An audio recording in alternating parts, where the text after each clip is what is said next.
നിങ്ങൾക്ക് കോള് വന്നാലും കോൾ അങ്ങോട്ട് ചെയ്താലും സ്പീക്കർ ഓൺ ചെയ്ത് വേണം സംസാരിക്കാൻ. ശരി മാഡം. ഓക്കെ അല്ലേ മോളെ? നീ തന്നെ.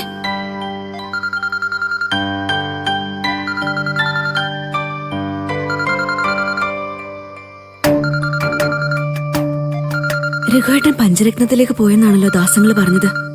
ഇനിയിപ്പോ അവിടെ നിന്നായിരിക്കും വിളിക്കുന്നത്. ഹലോ ഹലോ അമി. അമി അമി ഇത് ഞാനാ രഘു. നീ എന്തൊന്നും മിണ്ടാത്ത? രഘുവേട്ടൻ ഇപ്പൊ എവിടെയാ? ഞാനിവിടെ ഉണ്ട്, അനുന്റെ വീട്ടില്. നിനക്ക് എന്നോട് ദേഷ്യമാണോ അമി? എന്തിന്? ഞാൻ നിന്നോട് ഒരു വാക്കുപോലും പറയാതെ അല്ലേ അമ്പിളിയുടെ അടുത്തേക്ക് തിരിച്ചു പോയത്. ഞാൻ മനഃപൂർവ്വം പോയതാ അമ്മേ. ഇനി ഒരിക്കലും നിന്നെ വിളിക്കുകയോ കാണുകയോ ചെല്ലുന്ന ഉറപ്പിച്ചിട്ട് തന്നെ പോയത്. എന്നാലെങ്കിലും എന്റെ അമ്പിളി എന്നെ മനസ്സിലാക്കുമെന്ന് ഞാൻ കരുതി. പക്ഷെ എന്നെ മനസ്സിലാക്കാൻ അവൾക്ക് കഴിഞ്ഞിട്ടില്ല അമ്മേ. ഞാൻ വീണ്ടും അമ്പിളിയുടെ ലൈഫിൽ നിന്ന് ഔട്ടായിരിക്കാം. രഘുവേട്ടൻ എന്തൊക്കെയാ പറയുന്നേ?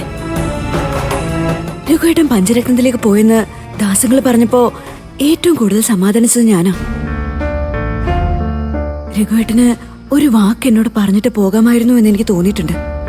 പക്ഷെ രഘുവേട്ടനും അമ്പിളി ചേച്ചിയും മോളും പഞ്ചരത്നത്തിൽ ഒരുമിച്ച് ജീവിക്കുന്നു എന്ന് ഓർത്തപ്പോ സന്തോഷവും തോന്നി. പക്ഷേ ഞാൻ അവിടെ കഴിഞ്ഞത് സന്തോഷത്തോടെ ആയിരുന്നില്ല അമ്മി. ഒറ്റപ്പെടുത്തലും കുറ്റപ്പെടുത്തലും അവജ്ഞയും അവഗണനയൊക്കെ ആയിരുന്നു ഇത്രയും ദിവസം ഞാൻ അവിടെ അനുഭവിച്ചത്. അവസാനം സ്വന്തം ഭാര്യ കിടപ്പുമുറിയിൽ വെച്ച്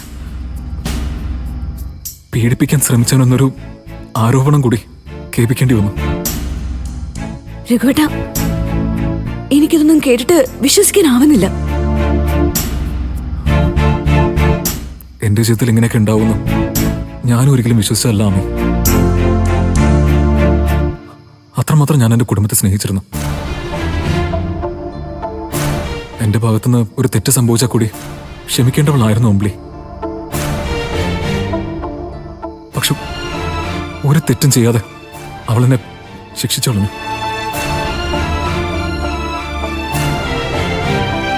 ഇനി ഞാൻ ആ വഴിക്ക് ഇല്ലാമേ. അയ്യോ, അങ്ങനെയൊന്നും പറയല്ലേ രഘുവേട്ട. ജീവിതം ആവുമ്പോ ഇണക്കവും പിണക്കവും ഒക്കെ ഉണ്ടാവും. അമ്പിളി ചേച്ചിയുടെ തെറ്റിദ്ധാരണയൊക്കെ പെട്ടെന്ന് മാറും. രഘുവേട്ടൻ കുറച്ചൊന്ന് ക്ഷമിക്കേ. ക്ഷമയുടെയൊക്കെ നെല്ലിപ്പലകയും കണ്ടു കഴിഞ്ഞു ആമി. ഇനി ആർക്കും എന്റെ ക്ഷമയുടെ ആവശ്യമൊന്നുമില്ല. എനിക്കിനി എന്നെ മനസ്സിലാക്കുന്ന ഒരാളുടെ കൂട്ടാ വേണ്ടത്. ആമി, ഇനിയും ആരോടെങ്കിലും മനസ്സ് തുറക്കാൻ പറ്റില്ലെങ്കിൽ എനിക്ക് ഭ്രാന്ത് പിടിക്കും ആമി.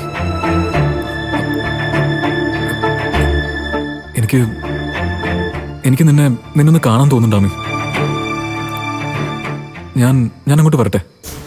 അയ്യോ, ഭാമിനി തങ്കച്ചി എന്നെ മോളെ ഇവിടുന്ന് ഇറക്കി വിടുന്നത് കാണു രഘുവേട്ടന്?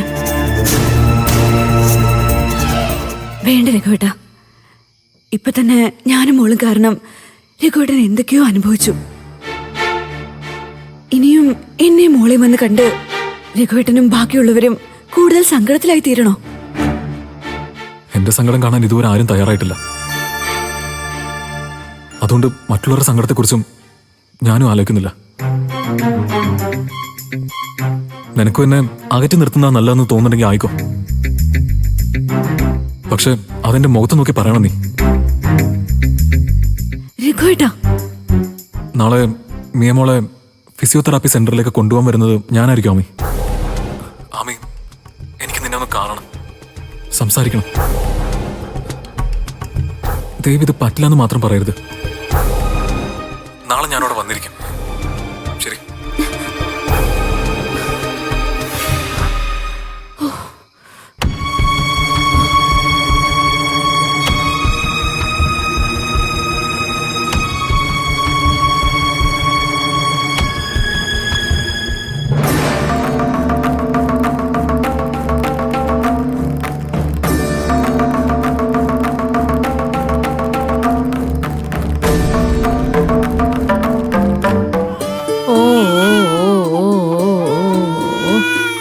എന്താടാ വാവേ?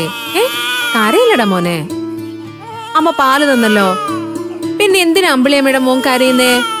ഉറങ്ങിക്കോട്ടോ, നല്ല കുഞ്ഞല്ലേ. ഓ ഓ ഓ, മുടി വിടടാ, വിട്. ഓ ഓ വാവേ, ഉറങ്ങിക്കോട്ടാ. മോളെ ചീരു. ആ അച്ഛാ.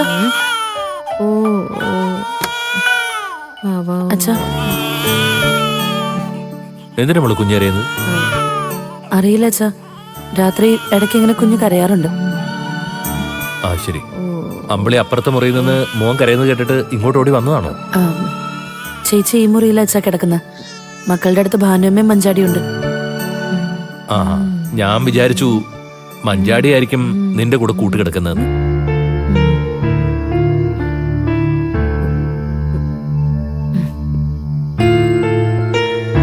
നമുക്ക് ഉറങ്ങാം വാവേ, ഉറങ്ങാട്ടോ. ഇവിടെ എന്നാ മക്കളെ, മോൻ ഉറങ്ങിയെങ്കിൽ നിങ്ങൾ കിടന്നോ. അച്ഛൻ മോന്റെ കരച്ചിൽ കേട്ട് എഴുന്നേറ്റതായിരുന്നോ? അല്ല മോളെ, ഉറക്കത്തിൽ എന്തൊക്കെയോ മോശം കാര്യങ്ങളാ അച്ഛൻ സ്വപ്നം കാണുന്നത്. മക്കളെ ഓർത്ത് വിഷമിക്കണ്ട, എല്ലാം മനസ്സിന്റെ ആദ്യം ഉണ്ടാവും. ഉറക്കത്തിൽ നിന്ന് ഞെട്ടി ഉണർന്ന ശേഷം മോന്റെ കരച്ചിൽ അച്ഛൻ കേട്ടത്. പിന്നെന്തോ ഉറങ്ങാനും തോന്നിയില്ല. അച്ഛൻ എന്തിനാ ഉറങ്ങാൻ പോകുമ്പോ വേണ്ടാത്തതൊക്കെ ചിന്തിക്കുന്നേ? നമ്മുടെ കുഞ്ഞുമക്കൾക്കാർക്കും ഒരു കുഴപ്പവും ഇല്ലല്ലോ, പിന്നെ അവരുടെ കളിയും ചിരിയും മാത്രം ഓർത്താ മതിയല്ലോ. ഞാനിപ്പോ അങ്ങനെയാ. നിങ്ങൾക്ക് നിങ്ങളുടെ മക്കളെ കുറിച്ച് മാത്രം ഓർത്താ മതിയെങ്കിൽ എനിക്ക് എന്റെ മക്കളെ കുറിച്ച് ഓർക്കണ്ടേ അമ്പിളി? എന്റെ മക്കളെയും മരുമക്കളെ ഒക്കെ കണ്ട ശേഷമല്ലേ ഞാൻ എന്റെ പേരക്കുട്ടികളെ കണ്ടത്.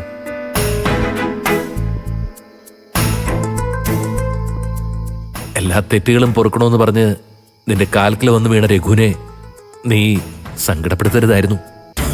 അവനൊരു പാവായിരുന്നു.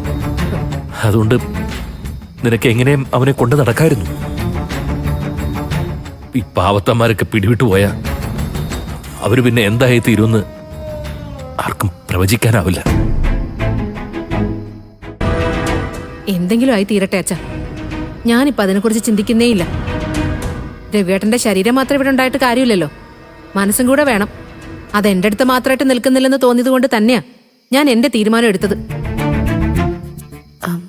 അച്ഛൻ രഘുവേട്ടനെ കുറിച്ച് എന്ത് സ്വപ്ന കണ്ടേ? സ്വപ്നമാണോ അതോ ഇനി എന്റെ മനസ്സിന്റെ വേവലാതി കൊണ്ട് തോന്നിപ്പോയതാണെന്നൊന്നും എനിക്കറിയില്ല ചീരു. എന്തായിരുന്നാലും ബന്ധം അറ്റുപോകുന്ന മനസ്സൊരു സൂചന തന്നാ പിന്നെ എനിക്ക് ഉറങ്ങാൻ പറ്റുമോ മോളെ?